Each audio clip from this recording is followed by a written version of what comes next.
Bienvenidos a un nuevo café digital de Sociedad Civil Catalana. Ya sabéis, bueno, que cada vez vamos subiendo más el nivel. Esto ya es café, copa puro y lo que nos echen.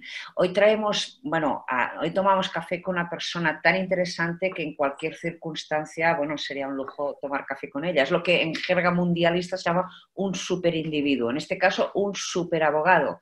Javier Cremades, uno de los juristas más distinguidos de nuestro país y parte del extranjero.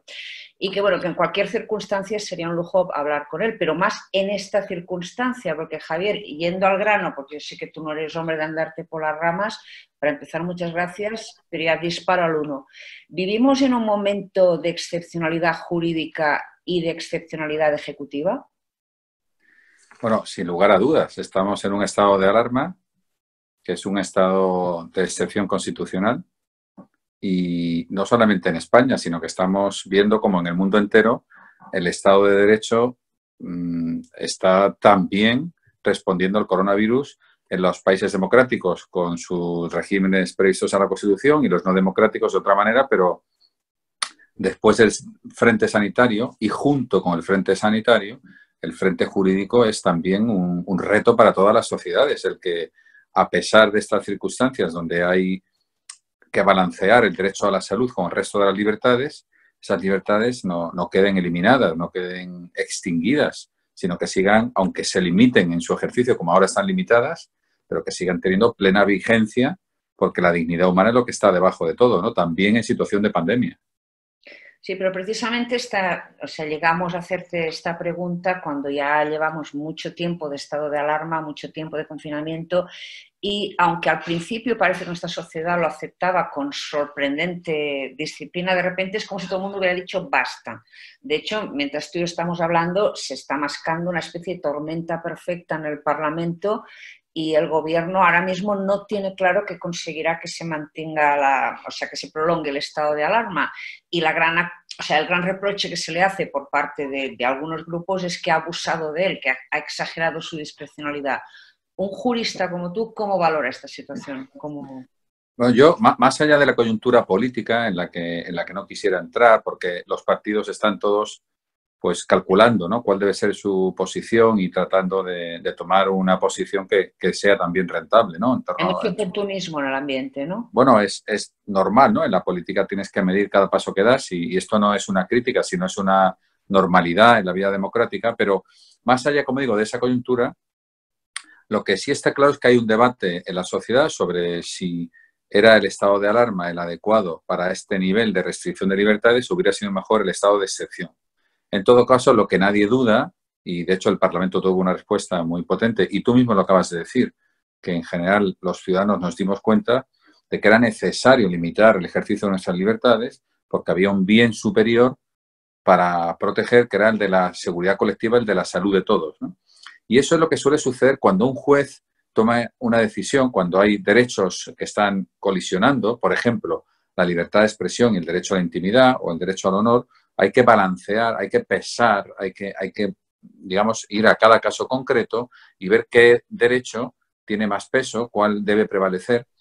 Y en este caso lo que hemos visto es que el derecho a la vida, en el fondo, el derecho a la salud, ha prevalecido sobre el derecho de reunión, sobre el derecho a manifestación, pero en ningún caso los elimina. Los derechos son todos absolutamente inalienables, están reconocidos en la Constitución, tienen vigencia, aunque temporalmente su ejercicio esté limitado. Esto es lo que es bueno entender, que este estado de alarma podrá ser oportuno o no podrá ser oportuno. Ese es un juicio político, pero es constitucionalmente parte de las reglas del juego.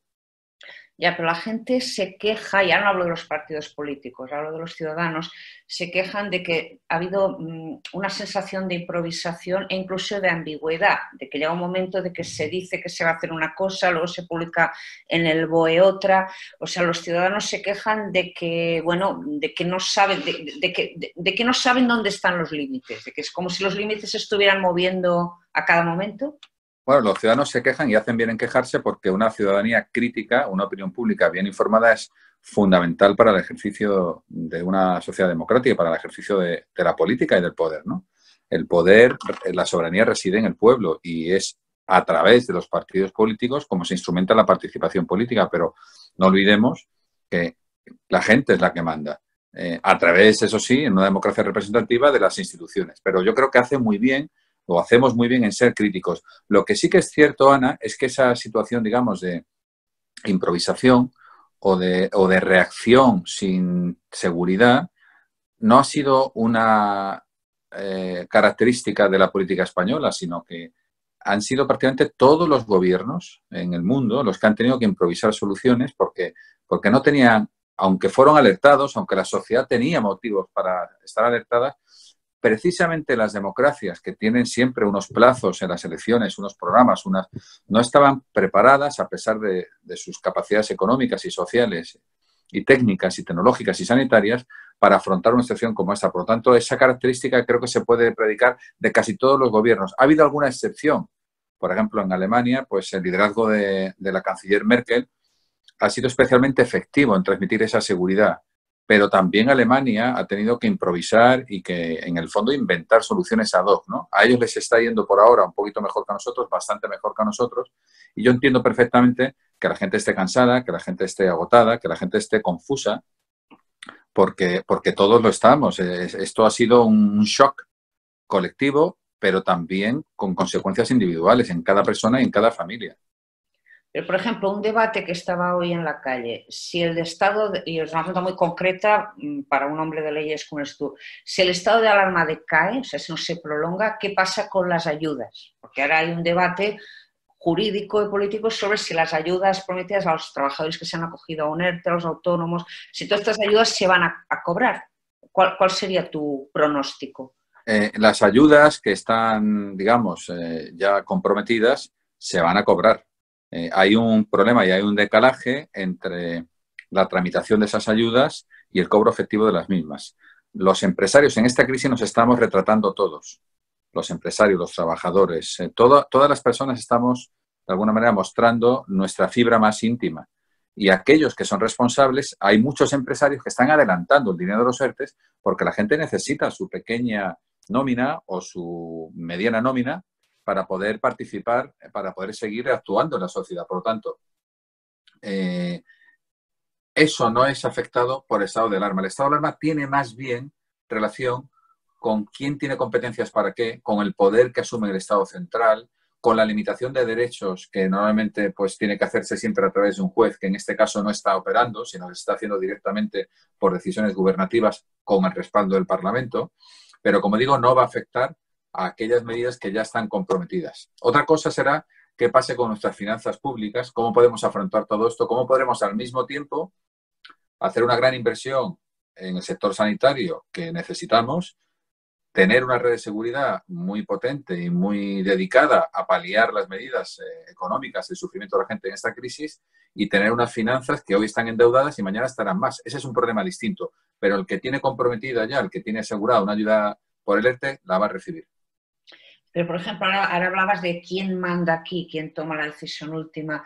¿Esto se ha convertido de algún modo en un gigantesco stress test para el Estado de las autonomías?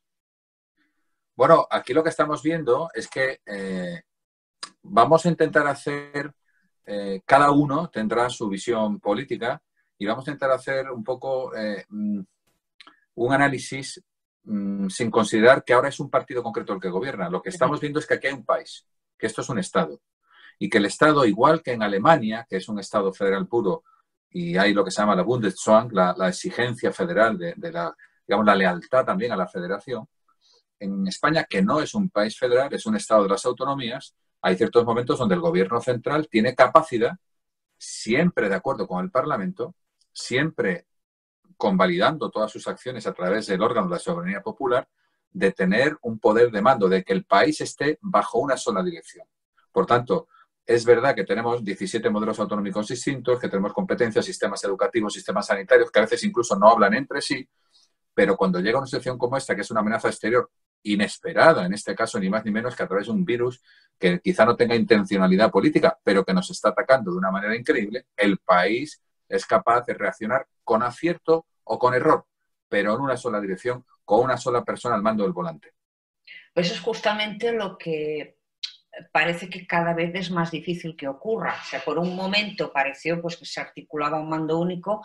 Ahora digo, insisto, y sin entrar, y me parece muy, además muy pertinente este enfoque, sin entrar en qué partido dice que, lo que sí que parece es que de repente se resquebraja. O sea, los ciudadanos asisten atónitos a un pim pam pum político y a un cuestionamiento de las decisiones a lo mejor más en clave partidista que jurídica o buscando el bien común, que hombre, que solo puede sembrar el pánico en la población. Bueno, yo pienso que aquí todos estamos, antes decía que todos nos estamos retratando, también los políticos se están retratando, también el presidente del gobierno.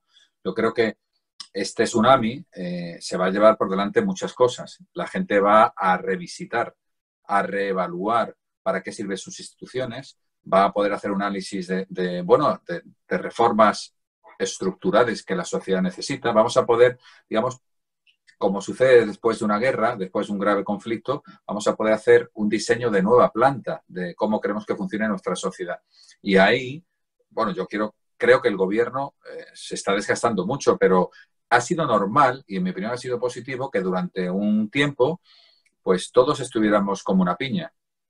Pero volvemos a la normalidad democrática, donde el pluralismo político, la discrepancia, la confrontación, la oposición es parte del juego parlamentario, es parte del juego de la política. Por lo tanto, ese tiempo que ha durado unas cuantas semanas está llegando a su fin y volvemos a la dialéctica en la que cada uno tendrá que rendir cuentas y la opinión pública española y los votantes en su momento daremos nuestro veredicto sobre el juicio que nos merece la acción de uno y la acción de otros. Porque sí, porque una cosa es la discrepancia política y otra es tirarse los muertos a la cabeza. Yo, me Bueno, parece que llegar a estos niveles de que si, a ver, de echar la culpa, que se echen la culpa los unos a los otros de los muertos, esto yo creo que genera un sin vivir social y una tensión política que luego es muy difícil retornar de ella, ¿no? aquí, Ana, es un tema muy delicado porque el problema es que estamos hablando de muertos, no estamos Sí. hablando de paro, que también, no estamos hablando de la red sanitaria, que también estamos hablando de que el resultado de una buena gestión o una mala gestión de esta crisis se traduce en más o menos muertes. Yo hablaba el otro día con un buen amigo que ha perdido a su padre en el País Vasco, él está en Madrid, y me decía, estoy muy agradecido a las personas que atendieron a mi padre, pero yo quiero que el sistema me dé una respuesta. Yo tengo la enorme duda de si el sistema sanitario hubiera funcionado mejor si mi padre no hubiera vivido 10 años más. Entonces, no es la clase política la que va a exigir cuentas responsables, es que va a haber una catarata de litigación en Estados Unidos, en Inglaterra, en Francia, en España, en Portugal, en todos los países. Estos daños que se han producido, algunos son materiales, otros son inmateriales, otros tienen resultados como el que digo de muerte, otros tienen otros tipos de resultados, pero la sociedad va a intentar que cada uno responda por lo suyo y eso se va a traducir en que va a haber colectivos afectados, propietarios de viviendas internacionales que no pueden hacer a sus viviendas, toda la gente que piense que sus derechos se han limitado más allá de lo razonable o que se les ha causado un daño que podía haber sido evitado o que una acción concreta del gobierno o del poder legislativo ha tenido un daño patrimonial o personal en su esfera, va a poder ir a los tribunales. Y además es bueno que así sea, porque esa es la manera, o nos sometemos todos al imperio de la ley, y eso significa también el control judicial de la acción del gobierno y de los particulares, o estamos sometidos al imperio de la fuerza. Si no hubiera ese sistema de resolver disputas, estaríamos en una selva donde la ley del más fuerte sería terrible. Por lo tanto, lo que sí que veo es que, primero, la pugna en el Parlamento refleja también el estrés que tiene toda la sociedad. Hay mucha gente preocupada, mucha gente enojada, mucha gente pensando que se le ha quitado algo a lo que tenía derecho y esa gente va a tener, por supuesto, derecho a acudir a un tribunal, acudir a la ley para pedir amparo. Te iba a preguntar por la catarata de litigación, por si puede haber una cascada de demandas, pero antes me gustaría preguntar sobre un tema muy concreto. La Fiscalía está investigando, se supone, lo que ha ocurrido en las residencias de mayores. ¿Qué os llega, qué tantamos llega a los abogados de este tema? ¿Qué va a salir de ahí? O sea, ¿nos vamos a enfrentar a escenarios Primero muy escabrosos? me encanta cómo planteas la pregunta, porque efectivamente los abogados estamos al lado de la gente. Los abogados estamos uno a uno atendiendo a la gente que necesita seguridad jurídica. Hay otros que proveen otras cosas necesarias. Nosotros ayudamos a proveer algo fundamental en la vida, que es ese sentido y ese servicio de la justicia. Y lo que nos llega es que esto va a ser, como siempre, uno a uno, caso a caso. Yo creo que no podemos criminalizar un sector, no podemos criminalizar un grupo de personas, no podemos criminalizar una actividad profesional. Habrá que revisar la normativa que regula esa actividad de las residencias de mayores. Habrá que ver cómo lo ha hecho cada una, si se ha ajustado, si el problema era de reglas de juego, si el problema era de aplicación de las normas, pero claramente aquí va a haber, como digo, también una revisión, incluso judicial, de estos casos que han llamado mucho la atención. Tú, por ejemplo, tú encabezaste, fuiste una de las caras visibles de la coalición de bufetes que defendían a nivel global a los afectados por la estafa de Bernard Madoff. ¿Es imaginable una iniciativa así, en este caso, afectados por el coronavirus, una acción penal jurídica internacional en defensa de afectados? Una de las cosas que se ha puesto de manifiesto en esta situación es que el mundo globalmente está todavía muy poco articulado. Los pasos que se dieron después de la Primera Guerra Mundial con la Sociedad de Naciones y, sobre todo, después de la Segunda Guerra Mundial con las Naciones Unidas son insuficientes para articular lo que podría ser un derecho global que tuviera aplicación internacional. Más allá del mundo de los derechos humanos, donde sí hay algunos procedimientos en Naciones Unidas, en Ginebra particularmente, para conseguir detener detenciones arbitrarias, para conseguir resolver algunos problemas de lesa humanidad y de la Corte Penal Internacional, que es un buen avance, más allá de esos casos, no es fácil encontrar mecanismos de resolución de disputas que aúnen a esos afectados o que de alguna manera den una acción colectiva a esas miles y miles de personas. Pero lo que sí que veremos será algo parecido. Igual que hemos visto un fenómeno parecido en todos los países, unos han confinado más, otros menos, unos lo han hecho antes, otros después, pero todos los gobiernos más o menos, salvo alguno como el de Noruega, han ido más o menos en la misma dirección. Yo creo que los ciudadanos van a ir también en la misma dirección. Creo que en Estados Unidos, especialmente en esos países, Estados Unidos e Inglaterra, donde la cultura es más litigadora, más de protección al consumidor, al ciudadano, yo creo que ahí vamos a verlo en primera línea, pero lo vamos a ver en todos. De hecho, ya lo hemos visto. Ya sabemos que aquí que hay demandas contra el gobierno, contra la aseguradora, contra la gente. A mí me llega de todo. Me llegan peticiones, no sé, personas que tenían contratados unos billetes para hacer un viaje, en este caso un crucero, pero les devuelven un vale para poder gastarse el dinero el año que viene. Pero ellos no quieren el vale, quieren su dinero. Bueno, todo eso va a dar lugar a fricciones que ojalá se resuelvan en una negociación y si no tendrá que ser un juez el que la resuelva, ¿no? Pero no veo una situación parecida al caso Madoff porque el caso Madoff era un daño material muy tangible, que se traducía, tengo tanta inversión, ya la he perdido y era fácil conectar a la gente y luego había instituciones financieras intermediarias entre Madoff y los particulares y fueron esas instituciones financieras intermediarias, los bancos, los que resolvieron el problema a los clientes y luego los bancos se entendieron en definitiva con los reguladores y con el propio Madoff. Pero no veo que vaya a pasar algo parecido, salvo en el tema de la Corte Penal Internacional, pero tampoco veo un caso, porque aquí lo que sí tenemos todos muy claro, yo al menos lo tengo claro, es que los gobiernos pueden haber sido más o menos culposos en su negligencia, pero en ningún caso han sido dolosos, en ningún caso han pretendido conseguir este objetivo.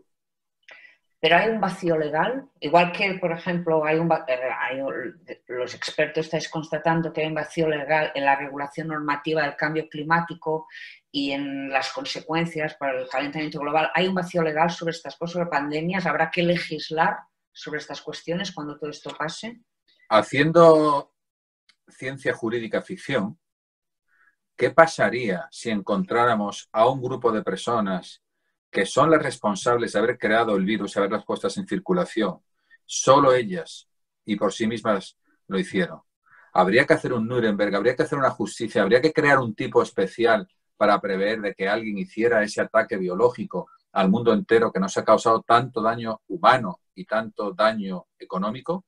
Bueno, eso no está previsto ahora mismo en el ordenamiento. Claro que esto va a tener cambio normativo a nivel nacional en todos los países, ya lo ha producido en España, donde hemos tenido una producción desorbitada de normas nuevas, hay una gran incertidumbre. Hoy, precisamente ayer creo que fue, se puso encima de la mesa por fin, por ejemplo, la solución concreta para que las empleadas del hogar, un sector tan importante de la sociedad, puedan acceder a sus ayudas al desempleo, y eso no estaba previsto. Pero como ese ha habido muchas normativas nuevas de los ERTE, pero también puede haber normativa nueva internacional.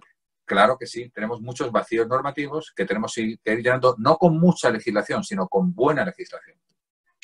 Bueno, tú descartas que los gobiernos se les pueda considerar dolosos, pero a ver, yo diría que la ciudadanía obviamente no culpa a ningún gobierno de la aparición del virus, pero sí está muy descontenta.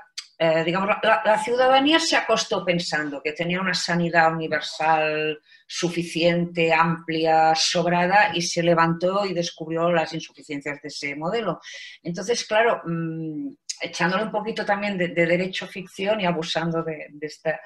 Claro, la malversación a sabiendas del dinero público, o sea, al regatear los recursos no podría acabar deviniendo un dolo, visto los resultados. O sea, de algún modo, hay quien puede pensar, yo he pagado mis impuestos, me decían que iban a gasto social y no han ido al gasto social suficiente.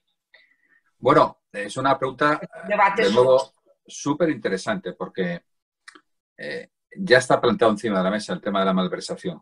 Sabemos que la política es una acción de alto riesgo reputacional, pero también va a ser, especialmente a partir de esta crisis, al mismo tiempo jurídico.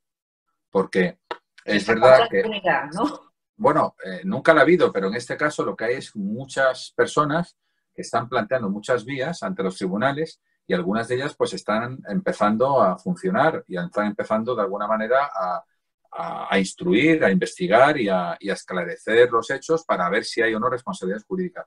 Y una de las cuestiones es precisamente esta de la malversación. Se ha empleado mucho dinero público en comprar material, se ha empleado mucho dinero público en hacer una reacción, un aprovisionamiento de medios para atender la pandemia rápido, pero eso tiene que hacerse también conforme al derecho. A pesar de la urgencia, tenemos que revisar cómo se han utilizado los mecanismos jurídicos para hacer esas compras de adquisición de material, y todo eso, pues estoy seguro, va a ser objeto de revisión judicial y veremos o no en un procedimiento con todas las garantías si esas personas que tienen que responder no solo de no robar, sino también de administrar bien, lo han hecho bien o no. Todo eso es lo que decía antes, que va a ser sometido a un examen y una revisión. Yo reconozco que no me gustaría estar en el pellejo ahora mismo de nadie que esté en el gobierno, porque es un momento muy delicado y muy difícil. Yo entiendo perfectamente que todos han intentado resolverlo, pero también entiendo que hay mucha gente, la ciudadanía, que está señalando la incompetencia, no me refiero solo en España, sino en todos los gobiernos, la incapacidad de gestionar de manera adecuada esta crisis, y particularmente en los temas sanitarios. Por cierto, todavía no hemos llegado a la foto final.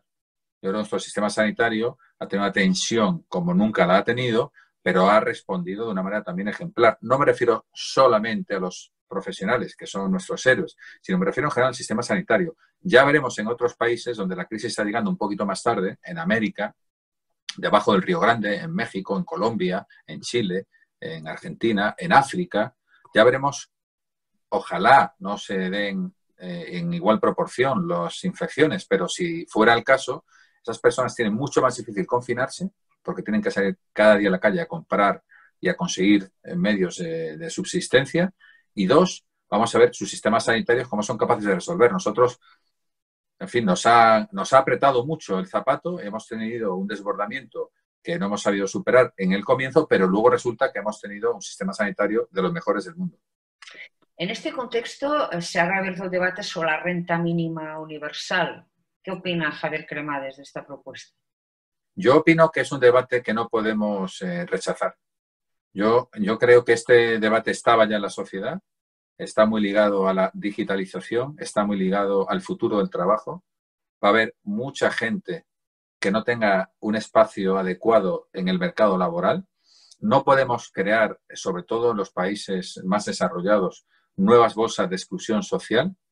Tenemos que trabajar por hacer un sistema que al mismo tiempo no incentive la inactividad, que no de alguna manera pague a los vagos por dejar de trabajar, pero que al mismo tiempo con garantías, con sentido común, cree también esa seguridad que tiene que tener todo el mundo de que no le va a faltar el mínimo existencial. En España estamos mal acostumbrados porque tenemos un país donde la familia ha sido tradicionalmente muy fuerte. Y generalmente la gente sabe que si tienes una emergencia extrema, alguien te va a dar una mano. Pero hay países como los Estados Unidos de América. Yo participé en mayo del año pasado, el año del 19, en una cena que llaman de fundraising, ¿no? De levantamiento de fondos en San Francisco de la comunidad de Silicon Valley. Ahí se levantaron muchos millones de euros. Y son millones de euros que iban a una ONG organizada por empresarios locales que tratan sobre todo a los homeless, a los homelesses, a la gente que no tiene casas. Hay más de 100.000 homelesses en San Francisco, gente que duerme en la ciudad de la tecnología, de la inversión en el mundo digital. Nosotros no queremos que eso suceda en nuestros países. Por lo tanto, yo creo que el debate sobre la renta mínima es oportuno. Creo que hay que ver cómo se hace. Creo que este es un buen momento, igual que vamos a cambiar la forma de trabajar, que vamos a incluir la tecnología en nuestros procedimientos profesionales, también tenemos que incluir una revisión sobre la red social que tenemos, no solamente sobre la sanitaria, sino también sobre la económica. Y supongo que eso afecta no solo al sector público, sino al privado. Y ahora me estaba acordando cuando te oía de una maravillosa portada de Cambio 16, donde apareces junto con Ruth Bader Ginsburg, magistrada de la Corte Suprema de Justicia de los Estados Unidos, y creo que más o menos, no sé si en una conversación con ella, que salía la posibilidad de que todos los abogados hicieran un mínimo de horas pro bono al servicio público. Te presento a mi gato que acaba de pasar por aquí. Entonces, bueno, tú haces, o sea, tu bufete hace pro bono, hace servicios pro bono, o debería hacer más, debe hacer menos. ¿Cómo está este asunto? Bueno, todos deberíamos hacer más. Nosotros hemos hecho mucho siempre y es una seña de identidad histórica de la abogacía, ¿no? Los abogados no cobramos aranceles porque no somos funcionarios, cobramos honorarios. Y esa misma denominación indica que el honorario se puede negociar, se puede rebajar, se puede aumentar si hay dificultad en el caso o hay mucho éxito y se puede suprimir. Y todos lo hemos hecho con una cierta frecuencia cuando vemos a alguien que necesita un apoyo, una mano y no tiene capacidad de poder pagarnos. En este caso, en estas circunstancias, eso está sucediendo pues en muchos casos, porque hay mucha gente desorientada, mucha gente que no necesita ir a los tribunales, lo que necesita es que le digan cuándo y a qué hora puede hacer tal o cual cosa o de qué manera va a estar protegido cuando se termine el periodo de los ERTES y si era autónomo, si ahora va a poder, pero en realidad era un falso autónomo porque era persona laboral, si va a poder recuperar su relación laboral o poner por fin su relación laboral encima de la mesa. Este tipo de cuestiones que mucha gente necesita. Yo creo que es importante que la abogacía tenga una sensibilidad, creo que la ha tenido en España especial, para hacer ese trabajo pro bono. Por cierto, en Estados Unidos, el Colegio de Abogados Nacional, la American Bar Association, ha recomendado que efectivamente cada abogado dedique al menos 50 horas de su tiempo. Los americanos son así y me gusta que lo hagan de esa manera, ¿no? Dicen, oiga, un baremo mínimo, dígame usted, bueno, ¿y cuánto tengo que dedicar de mi tiempo, no? Pues nosotros en el despacho hemos trabajado siempre con un montón de fundaciones, con un montón de personas que no han tenido, a veces han tenido que presentar un concurso personal o profesional, pero ya no tenían medios. Siempre hemos procurado dedicar al menos un 10% de lo que hacemos a gente que no puede permitirse contratarnos, pero que sin embargo nos necesita. Sí, porque a ver, aquí se han acuñado muchos eslóganes de esta salimos juntos o nos salimos, quédate en casa, sé solidario, sé responsable. Ahora habrá que trasladar todo esto, todo este músculo moral a la recuperación económica. O sea, cuando venzamos definitivamente, o sea, la amenaza sanitaria, entonces tendrá que haber un rearme moral, un rearme de la solidaridad, un rearme de la, bueno, pues de lo que estamos hablando, ¿no? De la preocupación por el bienestar colectivo. Es muy importante lo que dices, ¿no? Ese rearme moral, ese rearme emocional, esos resortes que hay que fortalecer, tenemos que cuidarlos siempre, en todo momento, y tenemos que estar pendientes de ellos, pero en estas circunstancias más que nunca. Yo pienso que tenemos que estar especialmente atentos a que, primero, no podemos ser tolerantes con la pillería, va a haber mucha gente que intente aprovechar unas ayudas que no están pensadas para ellos, me refiero a empresarios, pero también trabajadores.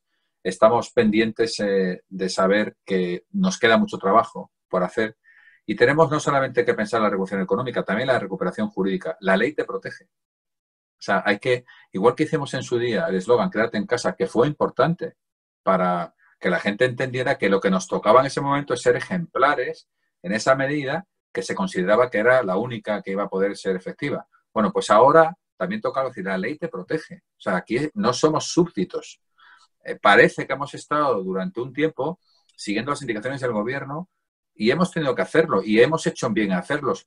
Pero en cuanto recuperemos la libertad y desde todo momento, en cualquier circunstancia, la ley nos protege porque nuestra dignidad está en el centro de un sistema como una democracia, un Estado de Derecho. Por lo tanto, que la gente tiene que saber que va a poder seguir acudiendo a los tribunales. La gente tiene que saber que va a tener un mercado de trabajo para poder reempezar, para poder reinventarse a aquellos que lo hayan perdido. Y tenemos que estar muy focalizados en no destruir nuestro Estado de Derecho y con esa base del imperio de la ley construir una democracia mejor que tenga también ese sentido social donde la gente pueda trabajar, donde la gente pueda desarrollar su sueño, donde la gente pueda tener unos medios de vida dignos y razonables.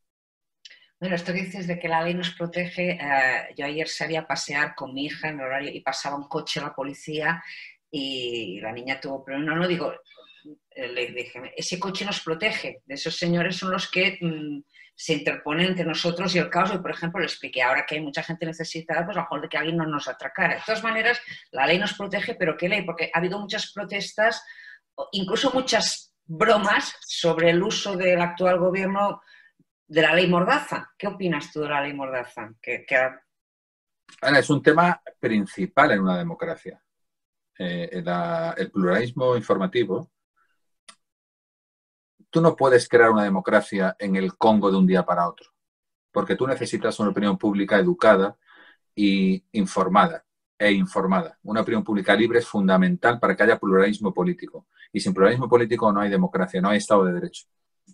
Por lo tanto, la crítica al gobierno ha sido no solamente protegida, sino ensalzada por los tribunales constitucionales, diciendo esto es fundamental. La crítica no a este gobierno, la crítica al gobierno, sea cual sea, al ejercicio del poder.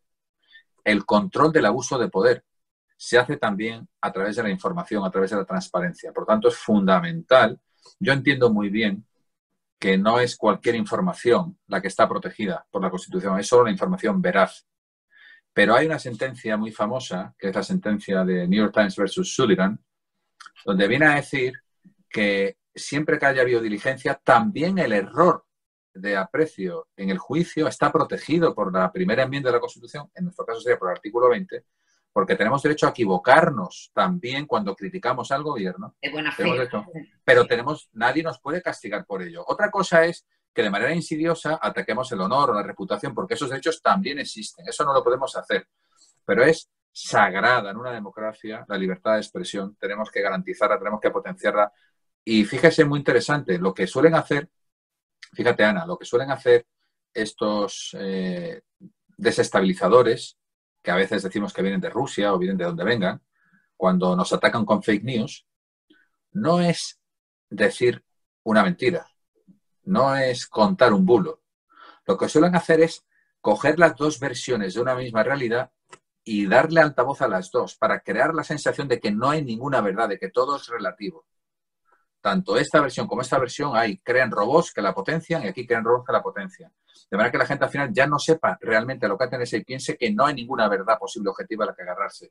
Sí, eso sería también tipo de guerra, ¿no? Sí. Bueno, es una manera de desestabilizar, ¿no? De confundir, ¿no? Porque, como digo, una opinión pública que no esté bien informada no puede decidir. Un consejo de administración de una compañía que no tenga toda la información no va a poder acertar en su toma de decisiones. Y todos los ciudadanos formamos una junta general de una compañía de la que todos tenemos acciones, en nuestro caso, llamada España S.A. En otros países tiene otros nombres, pero todos somos depositarios de esa soberanía nacional y tenemos que ejercer nuestro poder, nuestro micropoder, nuestra influencia en la dirección en la que nos parezca más adecuado y más oportuno, incluyendo la crítica mordaz, severa, continua, como nos parezca más adecuado a cada uno de los gobiernos que vayamos teniendo. Hablando de España S.A., yo no sería yo, y esto no sería un café de Societat Civil Catalana, si no te preguntara qué hay de lo nuestro, cómo nos ves. Tú eres un gran observador de la realidad española y catalana. Ahora parece que el tema este pasa más desapercibido desde Madrid, estáis más distraídos, lo veis más grave, lo veis menos. ¿Cómo se ve la situación, digamos, territorial en este contexto? Yo creo que la situación territorial tiene dos campos. Un campo que es, digamos, el institucional de choque de trenes, que en este momento está como más contenido, ya lo ha habido y eso está teniendo unas consecuencias procesales, penales, hay gente en la cárcel, no por hacer o pensar o decir, sino por violar la Constitución. Pero luego hay otro frente que me parece aún más importante, que es el frente de la educación. En España hay 2 millones de personas, la mayoría en Cataluña, a las que les han inoculado un virus peligrosísimo, les han engañado y las han puesto enfermas. Y es el convencerlas de que su libertad, su derecho a aspirar a una nación propia está por encima de la ley. Eso es falso.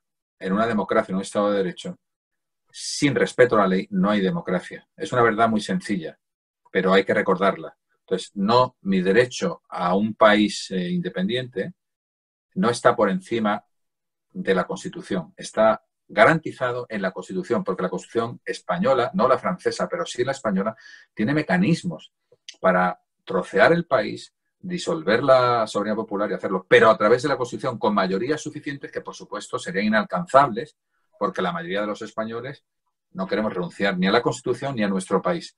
Pero lo que sí que creo es que hay que hacer una labor cívica muy importante para explicar que sin sometimiento a la ley soy sometimiento a la fuerza. En Cataluña lo vimos. Hemos visto muchos episodios con las cruces en las playas o con tal, que estamos llegando ya a la violencia física. Porque si no hay un ordenamiento que nos obligue a todos, yo voy a intentar imponer mi propio ordenamiento. Voy a ser más fuerte que tú. Y eso es horrible. Eso es una guerra encubierta, ¿no? Entonces, no, por favor, hay que volver a explicar a los catalanes que son independentistas, que no es ilegítimo ser independentista, al contrario, está protegido por la Constitución, pero tienen que respetar las decisiones de todos los tribunales, incluido el Tribunal Constitucional. Tienen que respetar la Constitución, los procedimientos de la Constitución, tienen que respetar la ley. Yo estoy sometido a la ley, el presidente de la Generalitat, de la Junta de Andalucía, está sometido a la ley, un diputado está sometido a la ley, el juez está sometido, todos estamos sometidos a la ley. Por lo tanto, todo lo que pasó, toda esa campaña, que en mi opinión ha sido muy negativa, a favor de separarnos en vez de unirnos, está amparada por la Constitución, aunque haya sido nefasta. Lo que no está amparado por la Constitución es desacatar una sentencia del Tribunal Constitucional, es convocar un referéndum ilegal. Eso no se puede hacer en ningún país del mundo, tampoco en España. Bueno, no sé si sabes que Sociedad Civil Catalana hoy mismo ha interpuesto una denuncia, querella, el especialista en terminología eres tú, contra el jefe de prensa del Conseller de Interior del gobierno catalán por hacer poco menos que un llamamiento al alzamiento armado. O sea, hacía una referencia al 2 de mayo y al 1936 y venía, y esto ya te digo, desde el gabinete de prensa de la Consellería de Interior de la Generalitat. ¿Tú qué recorrido le auguras a esta denuncia, a esta querida sociedad catalana? Bueno, yo lo que creo, primero, creo que Sociedad Civil Catalana ha jugado un papel impagable. Creo que ha sido valiente. Hay un grupo de catalanes, de españoles, que se han creído lo de la sumisión a la ley y que han ejercido sus derechos cívicos y que nos han ayudado a todos a que la Constitución siga vigente en Cataluña. Ha sido una parte muy importante de la solución a este problema, aunque queda todavía pendiente este otro de la educación, que es el de fondo. Y ese nos va a costar 15 o 20 años recuperarlo. Pero lo que sí que creo que es muy importante hacer esto, que es, en lugar de chillar o abroncar o acosar o hacer scratches, irse a los tribunales, presentar denuncias, que investiguen los jueces. Ya veremos lo que dicen los jueces. Yo no conozco el fondo del asunto. Lo que sí sé es que una sociedad democrática, no solamente con el caso del coronavirus, sino con el manejo en general de una institución, los poderes públicos están sometidos a la ley, a la crítica de los ciudadanos y a la supervisión por parte de la justicia de cada acción que hagan cuando haya alguien que lo denuncie, si tiene fundamento. Por lo tanto, yo quiero dar las gracias en nombre de muchas personas que nos sentimos agradecidas a Sociedad Civil Catalana, porque lo que han hecho ni es fácil, ni sale gratis, ni nadie más lo ha hecho hasta la fecha. Así que, chapó, los que estáis ahí, no ha sido nada fácil porque tenéis enemigos muy fuertes y nos representáis a muchísimos españoles que también somos Sociedad Civil Catalana, Sociedad Civil Española. La sociedad civil es fundamental para que un país sea fuerte. Hermosas palabras, Javier, que te las agradecemos de corazón y más en este momento. por cierto, ya para seguir con estas consultas gratis, o sea, el gobierno catalán también se ha autopremiado a sí mismo con una disposición para que cuando alguno de sus miembros sea acusado pues de esto que estamos hablando, de ir contra el orden constitucional y tal, sea el gobierno catalán, se les pague la asistencia jurídica con fondos públicos, con dinero del contribuyente. ¿Esto es legal? ¿Es denunciable? ¿Qué recorrido le ves? A mí no me parece mal, en principio, siempre que se demuestre al final que ha sido inocente. Si ese dinero sirve para pagar crímenes que yo he cometido de manera dolosa, culposa y al margen de mis obligaciones y responsabilidades, pues siempre que eso se tenga que devolver, si hay una condena específica sobre algún tema. Pero yo también entiendo que si uno está de consejero en la Comunidad Autónoma Catalana o cualquier otra y tiene un frente judicial abierto, pues entiendo también que tenga que tener una defensa. Primero, tiene derecho a la defensa y tiene derecho también a la presunción de inocencia. Todo el mundo. Y segundo, si ejerces un cargo público, a mí no me parece irrazonable que tengas una asistencia letrada financiada por ese cargo público si las acusaciones tienen que ver con el ejercicio del cargo público. Hombre, pero estamos hablando, por eso digo en estos casos de presunción de inocencia a cada época, de gente, pues estamos hablando de activismo institucional contra la unidad de la soberanía nacional y contra la unidad territorial de España. Estamos hablando pues de organizar referéndums ilegales, de organizar, bueno, de poner la policía catalana al servicio de cosas así. O sea, no estamos hablando de un pequeño error administrativo. Entonces ya siempre los catalanes nos hemos preguntado hasta qué punto era legítimo que se hiciera activismo anticonstitucional desde las instituciones pagando con el dinero de todos. Pero si encima cuando eso comporta, digamos, la acción de los tribunales, encima también les tenemos que pagar la defensa letrada, ya nos parece, no sé si conoces la expresión catalana, ser cornudo de pagar la bebida, ser cornudo y pagar la beura. Te entiendo, Ana, yo te entiendo muy bien, porque sé lo que habéis sufrido muchos y el acoso que habéis sufrido con medios públicos y desde el poder. Eso es horrible. Es Te que entiendo muy bien, pero para que te apuñalen, ¿no? te entiendo muy bien, pero quiero decir dos cosas. Donde no hay presunción de inocencia es en el caso con respecto a los hechos que han sido juzgados por el Tribunal Supremo, es de aquellos que han sido condenados. Ahí ya no hay presunción de inocencia. Ahí lo que hay es una culpabilidad declarada por un tribunal, porque el derecho es lo que dicen los jueces. El derecho no es lo que dice Ana Grau, ni Javier Cremades, ni un editorial de La Vanguardia, ni un comentarista en televisión española. El derecho es lo que dicen los jueces. Y los jueces ya han hablado en relación con esto. Y por tanto ya ahí no hay presunción. Pero con todo lo demás, todo el mundo tiene derecho a la presunción de inocencia. A mí me parece fatal que haya activismo político de este tipo, digamos, de ataque a la Constitución desde el gobierno. Pero eso es un reto del legislador, que tiene que aprender también a tipificar delitos específicos de ataque a la Constitución. Todas las constituciones del mundo tienen algunos preceptos, y todos los códigos penales lo tienen, de protección del orden político, del orden constitucional. Aquí hemos visto cómo hay formas nuevas y civilinas de ataque al orden constitucional y hay que revisar, hay que tener voluntad política, hay que tener liderazgo, coraje y mayoría suficiente para incluir nuevas formas de defensa de la Constitución. Pero mientras tanto, primero, la presunción de inocencia es para todos. Y segundo, también para ellos, hasta que no haya una sentencia judicial. Y segundo, hay que apelar al legislador para que sea mucho más específico, si no después tendremos muy difícil perseguir en los tribunales cosas que son legítimas o lícitas porque no están prohibidas. Qué grande es España S.A., ¿eh? Oyéndote me doy cuenta y que realmente qué grande es la democracia española que lo aguanta todo, ¿eh? Bueno, pues muchísimas gracias, Javier Cremades. Hablar contigo siempre levanta la moral. Por cierto, ¿cómo has pasado a nivel más personal, más familiar, el confinamiento? ¿Cómo lo has llevado? ¿Algún truco, alguna recomendación a las personas que... Pues mira, ha sido, creo que le ha pasado a muchas personas en España, ha sido un momento agridulce. Agrio, porque he visto a mucha gente cercana tocada. En mi propio despacho, en Cremades y Carlos Sotelo, hemos tenido ahora mismo, ¿no? El padre de uno de los abogados más jóvenes y brillantes está sedado. He visto a la madre de una de nuestras secretarias en IFEMA internada. He visto mucha gente sufriendo.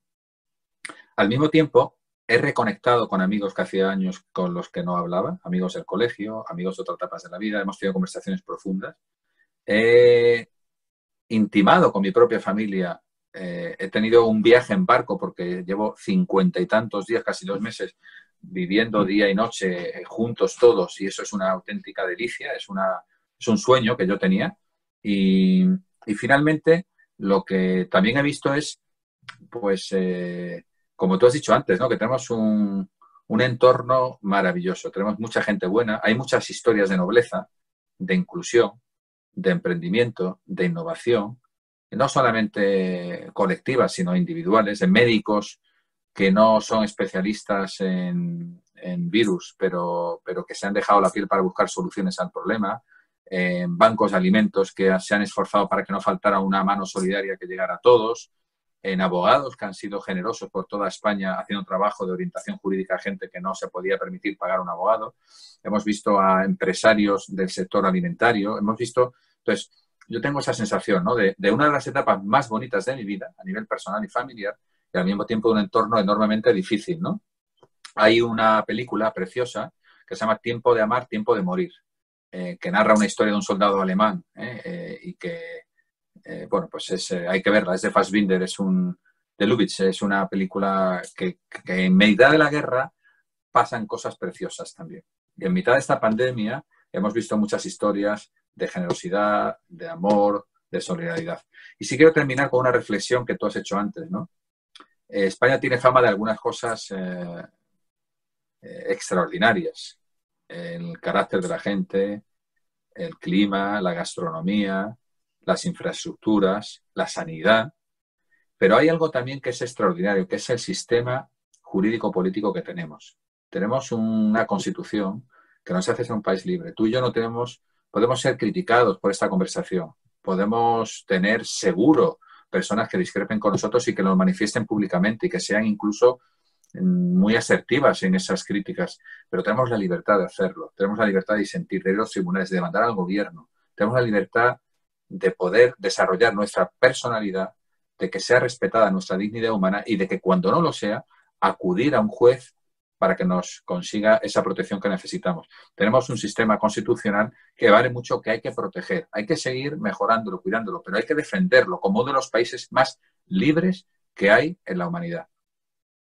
Amén, que así sea. Y muchas gracias, Javier Cremades. Hasta pronto, hasta siempre. Hasta pronto, Ana. Ha sido un placer.